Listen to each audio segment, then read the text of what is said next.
warahmatullahi wabarakatuh. Alhamdulillah, selalu kita ucapkan kalimat suci, kalimat mulia, kalimat sempurna, kalimat yang penuh dengan makna dan juga hukum-hukum yang telah diajarkan oleh Sang Pencipta kepada seluruh orang-orang yang beriman, agar mereka bisa mendekatkan diri kepadanya dengan mengucapkan kalimat ini. Dan juga dijanjikan segala kebutuhan mereka dipenuhi. Maka sangat wajar sebagai orang yang beriman berkesan mengucapkan Alhamdulillah. Juga kita menjalankan salam hormat kita, salam sejahtera kepada manusia terbaik yang telah dipilih oleh Sang Pencipta Allah untuk menjadi suri tauladan bagi setiap orang beriman, bahkan seluruh manusia. Dia yang telah membawa kepada kita hukum halal haram yang Sang Pencipta sehingga kita punya panduan hidup dan kita bisa mengenal agama yang mulia Islam.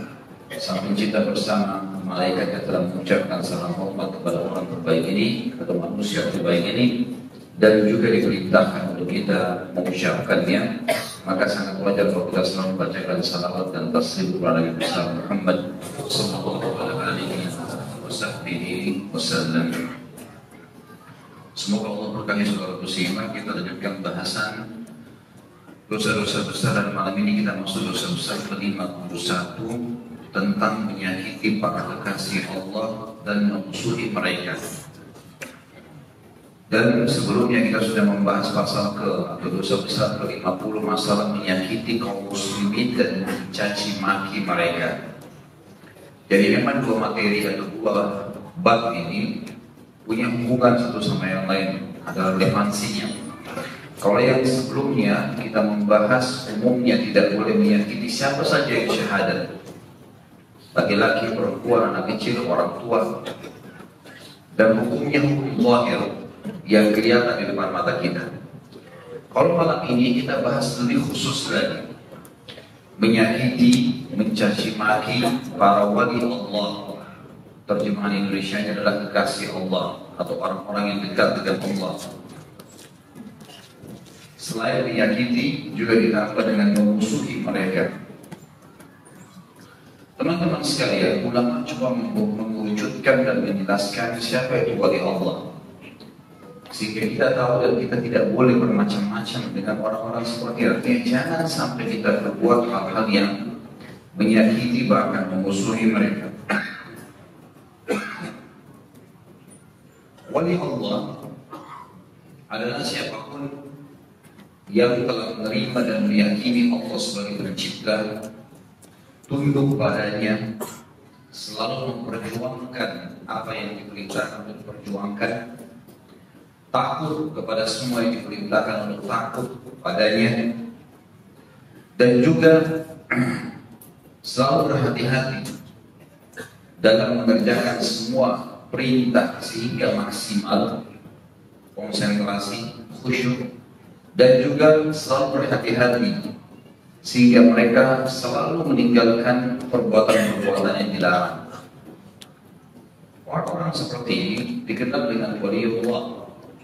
Tentu saja mereka mengikuti suri tauladan Nabi Muhammad SAW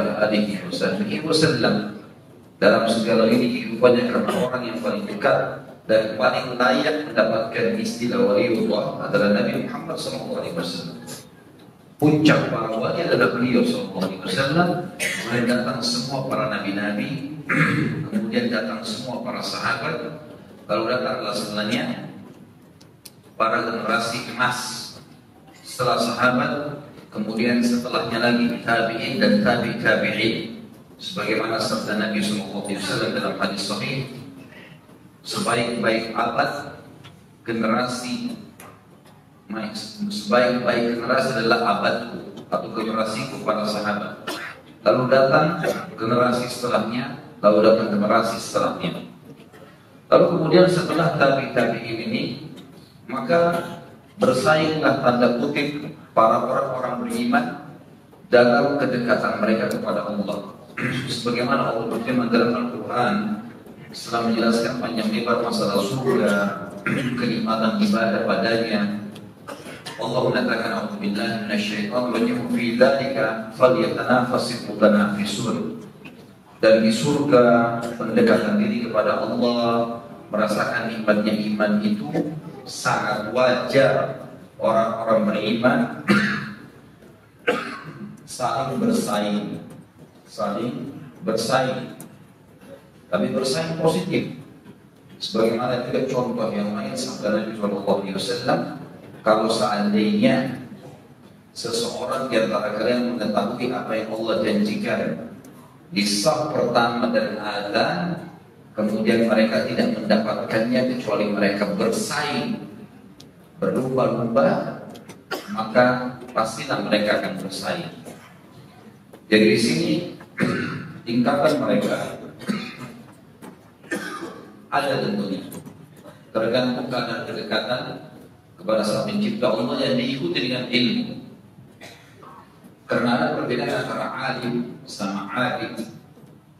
Alim adalah seseorang yang betul-betul mendalami dan mengetahui hukum-hukum Allah, belajar di majelis-majelis para ulama sehingga dia pun mencapai level para ulama, kemudian dia mengamalkannya. Sementara abid, orang yang mau mempraktekkan syariat tapi tidak punya ilmu. Kata Nabi SAW dalam sebuah hadis yang dihasankan oleh para ulama hadis, perumpamaan antara seorang alim dengan abid di antara kalian yang punya ilmu dan mengamalkan dengan orang yang tidak punya ilmu tapi mau mengamalkan agama. Ahli ibadah tapi tidak punya ilmu. Seperti perumpamaan atau perbedaan antara aku dengan orang yang paling bodoh di antara kalian. Jadi memang di sini dia praktek agamanya diikuti dengan ilmu syar'i yang luas, sehingga memang mereka sampai pada level waliullah tersebut. Imam Syafi'i rahimahullah dan para ulama-ulama memberikan beberapa kriteria masalah waliullah ini. Di antaranya adalah statement beliau, kalau ada orang yang jalan di atas air dan terbang di udara, jangan kau percaya dia sebagai waliullah selama engkau belum melihat tata cara sujudnya, apakah sama dengan yang diperintahkan Nabi SAW atau tidak. Ada hadis Nabi SAW yang berbunyi, umirtu an asjuda li sab'ati a'dha. Aku diperintahkan untuk sujud dengan menggunakan 7 anggota badan, dahi dan hidung, kedua telapak tangan, kedua lutut dan kedua telapak kaki. Ini kategori dari Imam Syafi'i rahimahullah. Sebagai ulama yang lain mengatakan, jangan kau percaya seseorang itu waliullah kalau dia yang mengucapkan, kalau saya ini waliullah, atau seseorang yang dituduh atau disangka waliullah sementara engkau tidak melihat padanya ciri-ciri Rasulullah SAW dan para sahabatnya. Rasulullah SAW berjenggot, yang menjenggot itu ciri kesolehan. Kalau dia pelihara karena Allah. Kalau ada orang dianggap waliullah tidak berjenggot, sunnah Nabi ditinggalkan. Bagaimana bisa sampai pada waliullah sementara wali tertinggi adalah Rasulullah SAW?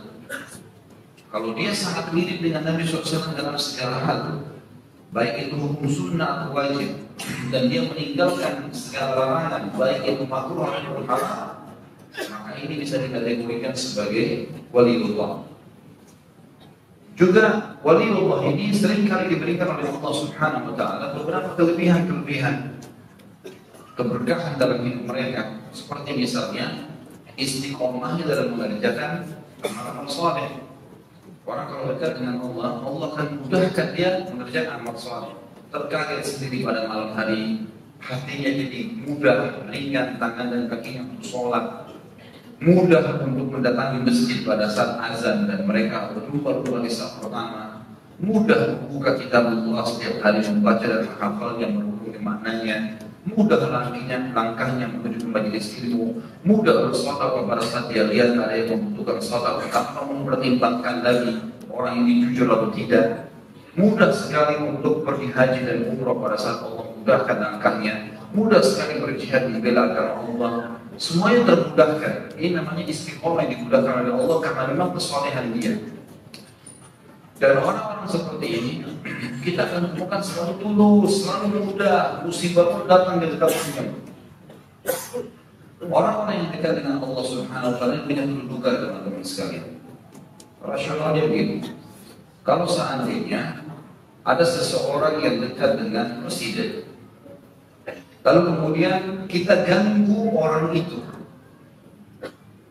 mungkin dilempar batu kah, ditarik bajunya kah, diambil haknya kah. Sementara orang ini adalah orang yang paling disayang oleh presiden. Kira-kira presiden marah kan? Bahkan dia bisa melakukan penangkapan, mungkin hukuman, karena orang yang dia cintai, yang dia sukai itu diganggu. Tidak usah kita bicara manusia, teman-teman. Tentu ini hanya sekedar contoh. Hewan yang dipelihara oleh seseorang, kalau dia tahu tuannya, majikannya, bisa dia pelihara anjing misalnya, kemudian diganggu oleh orang lain, dia masih bisa menyerang, membela. Tentu ini sama sekali saya bilang jangan disamakan, karena ini hanya contoh saja. Allah yang Maha Suci dan Maha Murah akan sangat murka bila kekasih-kekasihnya diganggu. Jadi kita menyakiti orang muslim umumnya dengan menyakiti orang-orang yang ahli ibadah dan ahli ilmu, ini berbeda sekali. Berbeda sekali. Makanya Imam Al-Dhahabi memisahkan di sini, menyakiti muslimin secara umum dan menyakiti para waliullah ini secara khusus.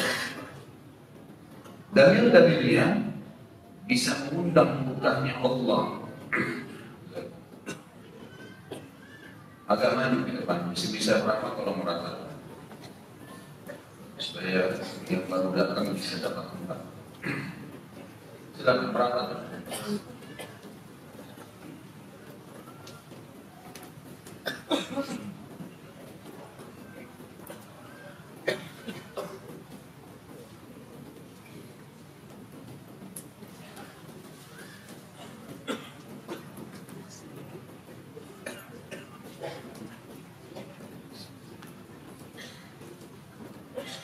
Di sebelah kiri juga kalau masih bisa merapat. Kalau teman-teman yang baru masuk, isi ke sebelah kiri saya, berarti sebelah kanannya jemaah ya. Di pojok-pojok masih bisa. Kalau seseorang menyakiti para waliullah, para ulama, orang-orang yang dekat dengan Sang Pencipta Allah, yang tiap hari kerjanya mengurus agamanya Allah, orang-orang yang semestinya paling layak untuk kita hormati, kita hargai. Saya melihat ada beberapa orang selalu persepsinya negatif kepada para dai atau para ulama itu, yang sebenarnya banyak hal-hal dari indikasi-indikasi atau poin-poin yang menunjuk mereka ke level waliullah itu. Maksudnya ilmunya, amal-amal yang dikerjakan setiap hari, peduli terhadap agama Allah. Ada orang subhanallah dari mulai dia balik, dia sudah menuntut ilmu dan terus peduli agama Allah sampai dia meninggal. Luar biasa. Tapi banyak orang menganggap dai ini, alim ini biasa.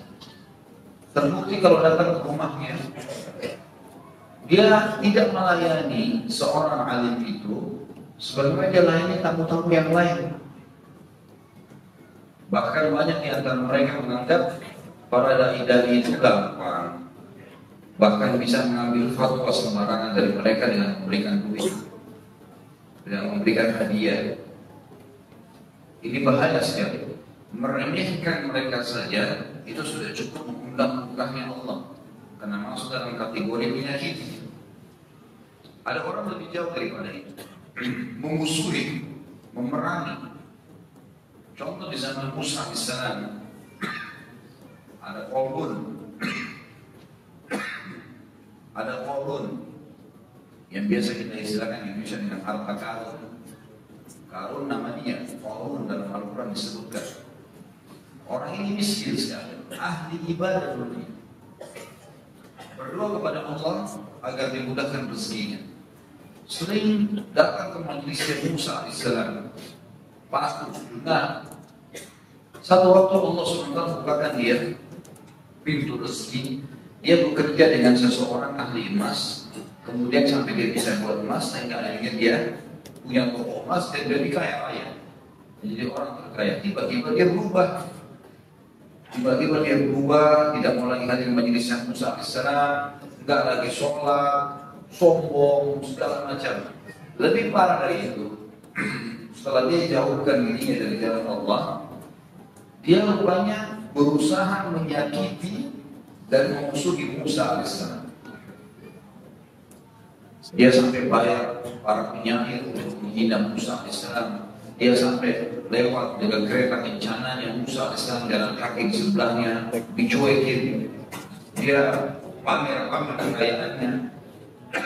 Ini kan teman Musa yang mau dengar. Karena sudah sampai pada level dia memusuhi dan menyakiti waliullah, tentu saja dibilang puncaknya para nabi-nabi, maka Allah pun menenggelamkan dia dengan hartanya. Maka dikatakan setiap harta yang tenggelam tertimbun dikatakan harta karun, karena dia sama hartanya semua ditimbun oleh Allah Subhanahu wa Ta'ala. Dia sudah sampai pada tingkat itu, menyakiti. Dan kita secara umum tidak boleh sakitin orang, teman-teman. Siapapun itu tidak boleh kita sakitin. Orang muslim pun tidak boleh, sudah pernah kita jelaskan masalah ini. Tapi menyakiti orang-orang yang levelnya di sini ini berbeda. Harus hati-hati. Doa mereka itu mustajab. Bila saja karena kedekatannya kepada Allah Subhanahu wa Ta'ala, maka mustajab. Sampai para sahabat teman-teman sekalian berhati-hati sekali kalau mereka melihat seseorang yang lebih sederhana pakaiannya, lebih sederhana fisiknya, lebih sederhana tutur katanya, maka mereka berusaha untuk selalu mengontrol diri supaya jangan sampai menghina. Kalau orang ini dekat dengan Allah berbahaya. Contoh misalnya Hasan Basri rahimahullah, setiap kali dia bertemu dengan orang yang lebih tua dan dia lihat lebih sederhana pakaiannya, kulitnya sudah keriput, mungkin kalau jalan juga lamban, sehingga kadang-kadang orang yang masih muda energik merasa terganggu kalau jalan di belakangnya. Maka Hasan Basri langsung mengucapkan dalam dirinya, orang ini lebih tua dari saya, berarti umurnya amal solehnya lebih banyak, karena umurnya sudah lebih daripada saya. Belum tentu saya bisa syukur sama dia. Dengan begitu dia bilang, saya meredam, saya tidak menghina orang lain. Dan saya dia adalah seorang yang dekat dengan Allah. Kalau saya melihat orang yang lebih muda dari saya, maka saya mengatakan orang ini lebih sedikit dosanya. Dengan cara seperti itu dia bisa mengontrol dirinya.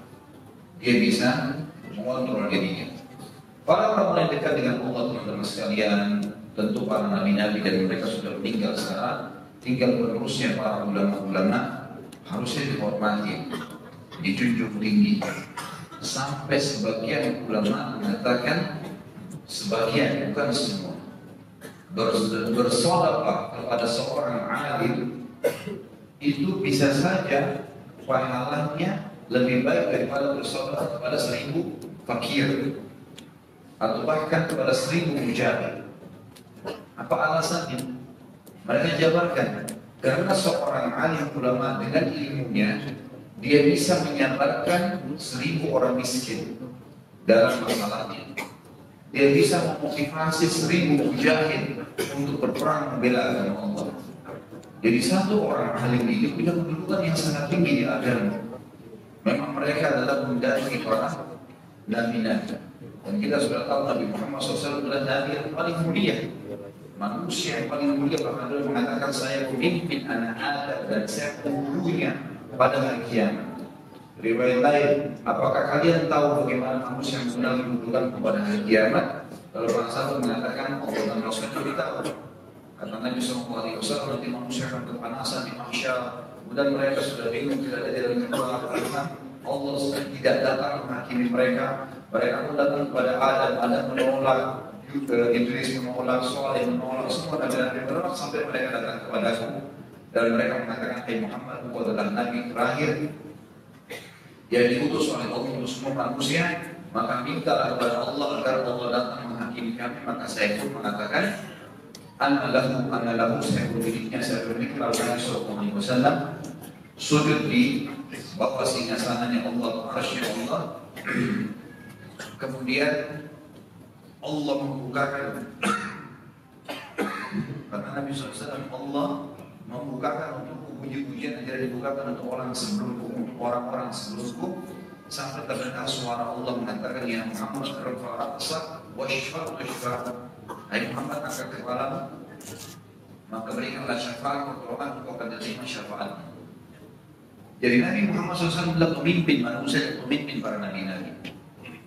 Berarti siapapun yang mengadakan atau meneruskan ajaran Nabi SAW itu levelnya sangat tinggi. Sampai ulama sekarang sepakat mengatakan yang paling afdal setelah para nabi-nabi adalah sahabat-sahabat Muhammad SAW, mengalahkan semua sahabat nabi-nabi yang lain. Sahabatnya Isa, sahabatnya Musa, sahabatnya Yunus, semua dikalahkan dengan sahabat Rasulullah SAW. Sebagaimana juga ulama-ulamanya, umat-umat sebelum kita dikalahkan dengan ulama kita sekarang. Karena memang level nabinya lebih tinggi, level para sahabatnya lebih tinggi, syariatnya lebih merata meluas ke seluruh dunia, maka ulamanya pun punya kedudukan. Oleh itu teman-teman sekalian, cari hubungan yang baik dengan para ulama, para ahli ibadah, orang-orang yang dekat dengan Allah. Hormati mereka, layani mereka, karena memang mereka punya kedudukan yang tinggi. Saya dan antum sekalian harus bisa memahami masalah itu, bagaimana kita bermuamalah dengan para ulama-ulama ini. Sampai Ubay bin Ka'ab radhiyallahu anhu pernah waktu Ibnu Abbas di atas untanya lagi jalan, maka beliau pun memegang tali ke kanan untanya, kemudian pada saat mau turun dipegang pelanahnya supaya Ibnu Abbas injak pelanah dan di bawahnya tangannya Ka'ab. Lalu ditanya, kenapa anda lakukan? Bukan Ka'ab, Ibnu Abbas selevel lah umurnya dan sekarang dekat dengan Ubay bin Ka'ab. Kata Ubay, begitulah kami bermuamalah pada para pendahulu kami. Dia berlebihan, tapi memang menghormati mereka pun. Ada orang teman-teman sekalian, kalaupun misalnya seseorang tidak berpikir untuk menghormati para ulama ataupun berteman dengan mereka, maka minimal jangan menyakiti, karena menyakiti dosa besar, apalagi memusuhi mereka. Imam Al-Zahabi rahimahullah mengangkat dari perkara surah Al-Ahzab ayat 57 sampai 58. A'udzu billahi minasyaitonir rajim. Innal ladzina yu'dzuna Allaha wa rasulahu la'anahumullahu fid dunya wal akhirati wa 'adda lahum 'adzaban muhina. والذين يؤذون المؤمنين والمؤمنات بغير ما اكتسبوا فقد احتملوا بهتانا وإثما مبينا. Sesungguhnya orang-orang yang menyakiti Allah dan Rasulnya, Allah akan melaknatinya di dunia dan di akhirat, dan menyediakan baginya siksa yang menghinakan. Dan orang-orang yang menyakiti orang-orang yang mukmin dan mukminah tanpa kesalahan yang mereka perbuat, maka sungguh mereka telah memikul kebohongan dan dosa yang nyata. Makna daripada ayat ini, sesungguhnya orang-orang yang menyakiti Allah dan Rasulnya. Bagaimana yang dimaksud dengan menyakiti Allah dan Rasulnya? Siapapun yang menghina Allah, syariat-syariatnya, atau menisbatkan sesuatu kepada Allah yang tidak layak untuk Allah. Ada sebuah hadis Nabi SAW yang berbunyi,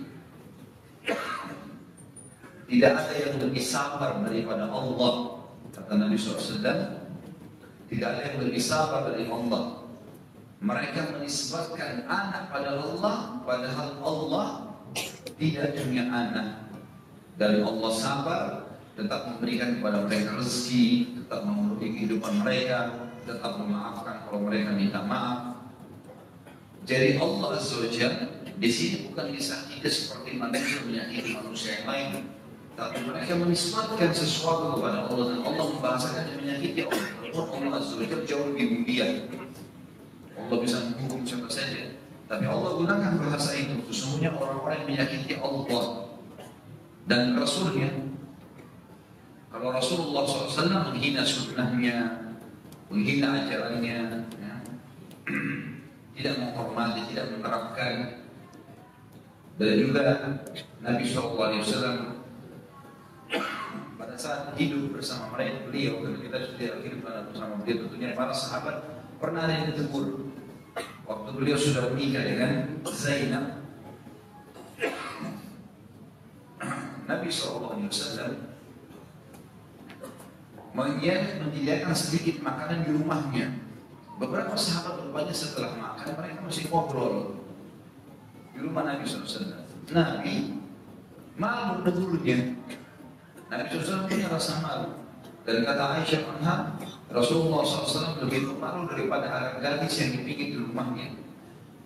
Satu pun sekali Nabi SAW malu untuk mengingatkan saudara. Turun ayat Al-Quran.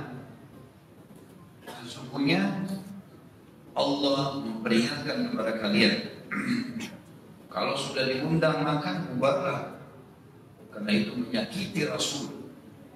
Dan dia malu menyampaikan pada kalian, sementara Allah tidak malu menjelaskan yang hak. Ada juga orang yang datang teriak-teriak. Orang Badui dari luar rumah Nabi SAW. Hai Muhammad, keluarlah, hai Muhammad. Gak panggil Rasulullah, tidak menyebutkan nama-nama yang layak untuk beliau. Maka Nabi SAW keluar. Dan Allah sebutkan tentang orang-orang yang teriak-teriak dari depan rumah Nabi SAW, tidak punya adab dan tata krama ini. Mereka sebagai orang yang tidak berakal. Orang yang tidak berakal. Bahkan bisa menghancurkan amal-amal soleh mereka kalau mereka sengaja melakukannya. Kemudian dikatakan dan orang-orang yang menyakiti. Di sini dikatakan orang yang menyakiti Allah dan Rasulnya, Allah akan melaknatnya, mengangkat berkah hidupnya di dunia dan di akhirat. Di akhirat dia tidak masuk surga, kecuali dihukum dulu di neraka. Dan menyediakan baginya siksa yang menghinakan. Kata ulama tafsir di dunia dan di akhirat. Karena Allah gunakan kalimat itu sebelumnya. Dan orang-orang yang menyakiti orang-orang mukmin dan mukminah tanpa kesalahan yang mereka perbuat. Tiba-tiba lewat, diolok Allah, ditertawakan, dianggap lucu lah, ya, atau apalah saja. Segala macam perilaku yang mereka lakukan tanpa kesalahan yang mereka lakukan, bukan karena mungkin sengaja melakukan satu perbuatan sehingga kita ingatkan, tidak. Maka suku mereka telah memikul kebohongan dan dosa yang nyata. Makna kebohongan dalam Islam, kalau ada orang bohong sengaja dicambuk 80 derah. Dan dosa yang nyata artinya hukuman yang akan datang membalas dosa itu. Juga dalam sabda Nabi SAW, hadis sahih riwayat Bukhari dalam kitab Ar-Riqaq, bab at-tawadhu, bab merendah, nomor 6502, kata Nabi SAW, yaqulu Ta'ala, man 'ada li waliyan faqad adantuhu bil harb. Allah Ta'ala berfirman, barang siapa yang musuhi seorang kekasihku, kekasih milikku, maka aku telah mengumumkan perang terhadapnya. Dalam riwayat lain atau lafaz lain, faqad barazani bil muharabah, maka dia telah menantangku untuk perang tanding. Di dalam riwayat lain tentu juga hadis sahih kata Nabi SAW, sesungguhnya Allah akan membalas untuk wali-walinya sebagaimana singa membalas kepada lawan-lawannya.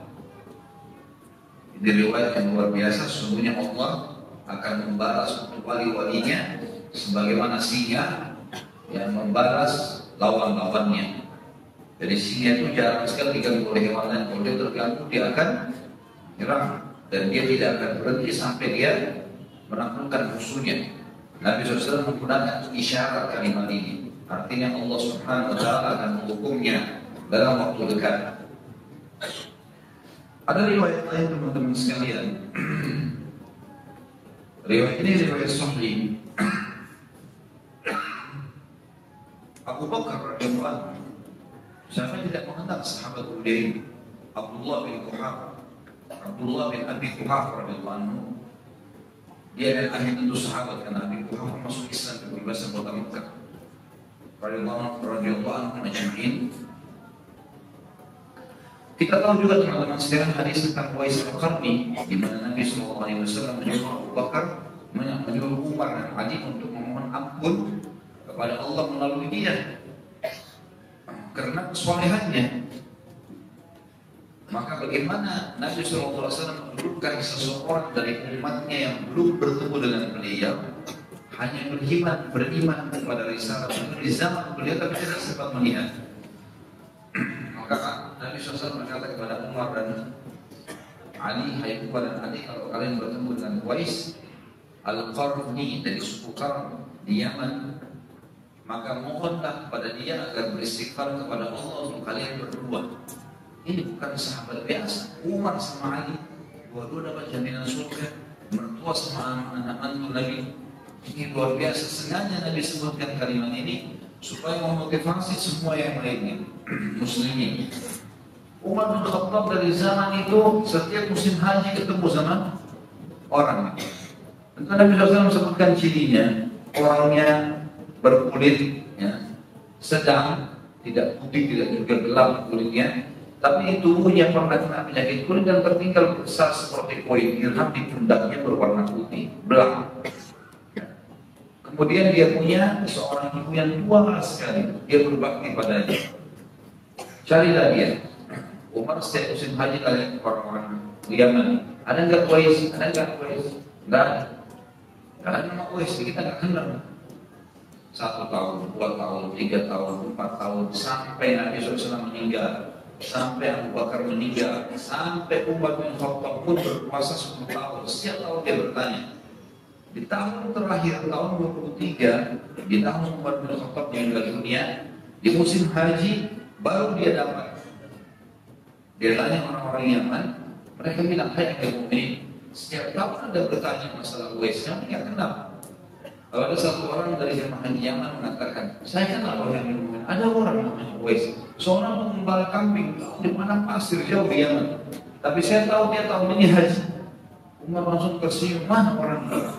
Kalaupun betul dia pergi haji, maka dia akan tiba di hari ini dan hari itu. Maksudnya sebentar lagi tiba.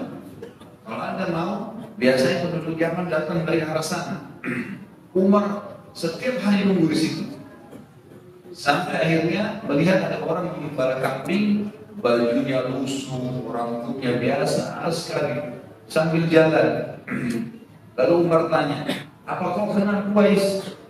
Orang itu ditanya, kenapa Anda tanya Uwais? Ya saya ingin bertemu dengan Uwais dari suku Qarn, dari Yaman. Dia bilang, saya Uwais. Nama saya Uwais. Umar tanya, apa kau pernah kena penyakit kulit dan kau minta doa sama Allah sembuhkan? Ada sisa seperti kulit dirham saja. Dia bilang iya. Bisa saya lihat pundakmu, dibuka pundaknya, ada pundak tanda itu. Apa kau punya seorang ibu yang tua? Iya. Kau bakti padanya? Dia bilang iya. Kalau gitu istighfar kepada Allah untuk saya. Waktu itu Uwais, ada 2 riwayat yang pertama menjelaskan kalau Uwais sudah mengenal Umar, mengatakan wahai Amirul Mukminin, saya beristighfar untuk Anda. Kata Umar, iya, dan Rasulullah yang suruh. Riwayat yang lain, Uwais tidak mengenal, belum mengenal Umar. Lalu dia tanya, Anda ini siapa? Kata Umar, saya Umar bin Khattab. Kaget Uwais, masyhur namanya Khalifah, sahabat Rasulullah. Apakah saya beristighfar kepada Allah untuk Anda? Kata Umar, iya, karena Rasulullah SAW yang suruh ini. Sebut nama saya, disebut nama kamu. Baik, dia istighfar kepada Allah. Uwais mengistighfar untuk Umar kepada Allah. Ya Allah, ampunilah Umar, ampunilah keluarganya. Selesai. Umar bin Khattab buru-buru lari, cari mertuanya dia. Mertuanya Umar Ali. Karena akhir hidupnya Umar bin Khattab meninggal dengan Ummu Kalsum anaknya Ali bin Abi Thalib. Kamu Ali, hai Ali, Uwais ada, buruan. Temui. Ali lari-lari diantar sama Umar sampai di sana masih ada Uwais dengan gembalaannya. Hai Uwais, istighfar untuk Allah kepada saya. Kata Uwais, siapa Anda? Saya Ali bin Abi Thalib. Luar biasa, tadi Umar ini Ali lagi. Kaget dia sahabat Nabi yang benar. Kenapa? Rasulullah yang suruh. Lalu kata Umar, betul wahai Uwais, dua kami ini disebutin namanya. Hai Umar, hai Ali, kalau ketemu dengan Uwais dirinya seperti itu bersifat kepada Allah. Rasulullah sebutin dia. Baik, ya Allah ampunilah Ali keluarganya selesai. Rupanya keduanya ini nggak bisa sabar. Nyebarin ke muslimin. Kami sudah bertemu dengan Uwais. Seluruh orang muslim haji cari Uwais. Keliling-keliling nggak ada yang ketemu, nggak ada yang temuin. Sudah nggak ada Uwais. Satu tempat haji dicari nggak ada. Sama gembalaannya semua nggak ada. Disebutkan di sebuah riwayat, sebuah asal yang menyebutkan tentang kisahnya. Beberapa tahun kemudian, sekitar 5-6 tahun kemudian, ada orang yang melihat Uwais Al-Qarni di Irak. Dan di musim haji itu dia tidak ada. Dia sudah pulang, dia udah lari, dia tahu ada masalah. Dia pulang. Maka dicari di Yaman pun, orang cari di Yaman ini jemaah haji pulang cari Uwais semua. Tidak ada. Tidak ada, hilang. 5-6 tahun kemudian ada orang mengatakan, saya bertemu dengan Uwais dengan cirinya di Irak. Dia sedang memungut makanan dari sampah muslimin. Orangnya miskin. Kemudian dia bersihkan makanan tersebut dan hampir setiap hari setelah dia bersihkan, dia tata makanan tersebut, kemudian dia membagi antara dia dengan orang-orang miskin yang lainnya. Dia bersihkan, kemudian dia bagi, kemudian dia berikan kepada orang lain. Makanya kemudian keluar sebuah istilah, Uwais adalah hamba Allah yang tidak dikenal di dunia, tapi dikenal di langit. Tidak dikenal di bumi, tapi dikenal di langit. Maka jadilah kalian semua, ya, kata orang yang mengingatkan ini, orang-orang hamba Allah yang dikenal di langit dan bukan dikenal di dunia. Kalau orang bisa mengagumkan dua orang, alhamdulillah. Tapi yang paling penting bagaimana menjaga hubungannya dengan Sang Pencipta Allah Subhanahu Wa Taala. Jadi orang-orang yang dekat dengan Allah dan kisahnya cukup banyak teman-teman sekalian. Kalau kembali di YouTube ada ceramah saya tentang para tabi'in, kisah para sahabat yang luar biasa bagaimana kedekatan mereka kepada Sang Pencipta Allah. Maka itulah kata kunci untuk menjadi waliullah dan memuji mereka, membaca kisah mereka, mendekatkan diri dengan mereka, loyal dengan mereka adalah sebuah ibadah yang sangat dianjurkan. Sebaliknya kalau menyakiti mereka maka akan mengundang membuka Sang Pencipta Allah. Mungkin sampai sini teman-teman sekalian bahasan kita, semoga apa kita bahas ini bermanfaat untuk kita semua dan dijadikan sebagai tambahan amal kita pada hari kiamat. Dan semoga semua dosa yang pernah kita kerjakan dengan pemahaman Sang Pencipta diganti dengan pahala atau menjadi pahala. Dan semoga saja Indonesia diberikan pemimpin-pemimpin yang muslim kembali pada Tuhan dan sunnah, terutama Jakarta dalam waktu dekat yang akan menghadapi pilkada nanti. Dan juga semoga Indonesia menjadi contoh bagi negara-negara yang lain. Dan kita mendoakan saudara kita dan tidak akan pernah kita lupa saudara kita di Palestina, di Syria, di Yaman, di Irak, di Myanmar, di mana mereka berasal. Kita semoga Allah ikhlaskan niat mereka, beriman para syuhada mereka, mendapatkan Islam dan mereka dan anak kita semua. Dan semoga Allah partisipasikan kita bersama mereka di pahala baik dengan doa kita dengan jiwa kita. Dan semoga Allah dengan kemahamnya menyatukan kita semua di surga Firdausnya tanpa hisab.